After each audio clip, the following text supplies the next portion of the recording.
like a rabid dog. He was shot in the street.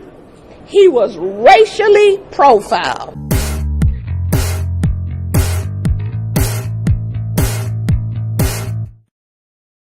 This video, enhanced exclusively for ABC News, shows even more clearly the first moments after George Zimmerman arrived at the Sanford Police Department just after shooting Trayvon Martin.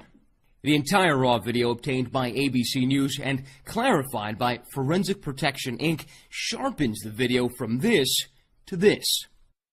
The sharper video now appearing to show some form of mark or gash on the back of Zimmerman's head.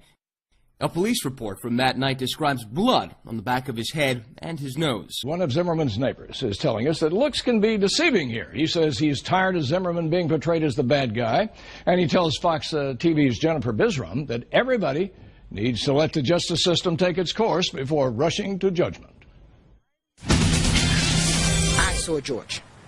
He was banged up. He had 2 big bandages that weren't flat. It looked like they had a bump on them. This neighbor, who didn't want us to show his face, is talking for the first time about what he saw on George Zimmerman's face less than 24 hours after Zimmerman shot and killed Trayvon Martin. I see him have a big bandage on his nose, and his nose swollen. On the side where his eyes were at, it was swollen. He shows us exactly where on this picture. I seen the bandage right here. There was a big bandage, and this side of his nose and this side of his nose was swollen. This, the surveillance video released by Sanford Police of Zimmerman when he was brought in for questioning after the shooting. Bruises and bandages aren't visible, but you can see an officer looking at the back of his head. You get into a fight. You don't show bruises that day. You show them the next day. He claimed self-defense. What's your response to that? I think something happened that night where he had to defend himself. 10 being the worst, it was about roughly 7 or 8. His thoughts on this 911 call made on February 26th, Zimmerman screaming for help. They're sending. So you think he's yelling help? Yes. All right, what is your... You feel this because? I hear his voice every single day. I talk to him every single day. So why did he decide to speak out tonight? I've been thinking it morning, noon, and night. You know, ever since I seen the bandages on him. Do you think no matter what that anyone has a right to pull a trigger, though?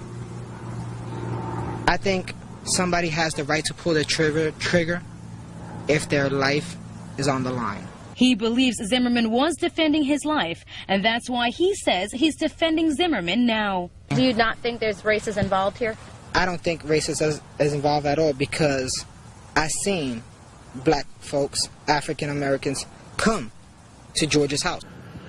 From where George's vehicle was, there's a sidewalk that goes to the next street over. Okay. Off of that sidewalk, there's another sidewalk that goes between 2 rows of townhomes. It's my understanding that Trayvon went between the 2 rows of townhomes, and George was walking down the main sidewalk to see if he could see where Trayvon was going. He continued walking down that sidewalk to the next street. He wanted an address. All he could see was the back of the townhomes, and he could not see an address. So he asked the dispatcher to have the responding unit call him, and he could tell him the address. So he walked down to the end of the street, to the end of the sidewalk, to the next street to get an address. He did not know at that time where Trayvon Martin had gone. As he was walking back to his vehicle, there was a sidewalk that goes to his left, and Trayvon came from that area where the sidewalks meet. He asked my son if he had a problem, and George said, "No, I don't have a problem." Trayvon said, "Well, you do now." He punched him in the face, broke his nose, knocked him to the sidewalk, and got on him and started beating him. Well, so he was walking back to the car, is what you're saying. Trayvon confronted him. He reached for his cell phone, and Trayvon, this is confirmed, his nose was broken. And is it true that he had lacerations and injuries to the back of his head, sir? Yes, sir, he did. Okay, and his nose was broken that night, but he denied medical care, although he was treated at the scene. Is that true, too? I believe the medics cleaned him up at the scene. Following that, the police took him to the police station for several hours. All right, walk us through. First of all, did he stop when the dispatcher said stop? And how did we get to the point where the shot was fired? Explain that part of this, because that's obviously the key moment in this thing.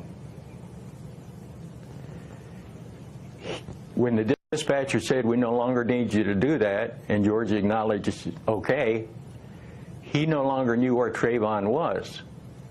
So he continued walking down the sidewalk directly in front of him to the next street to get an address. He got an address. He was walking back to his vehicle. Trayvon came from his left side, asked him, did he have a problem? George said no.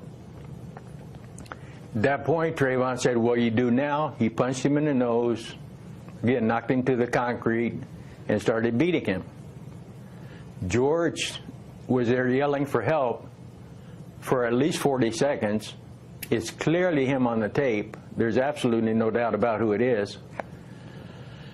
A neighbor came, saw what was happening, saw George being beaten, heard George yelling for help, and the neighbor said he was calling 911, and that's what he went inside and did.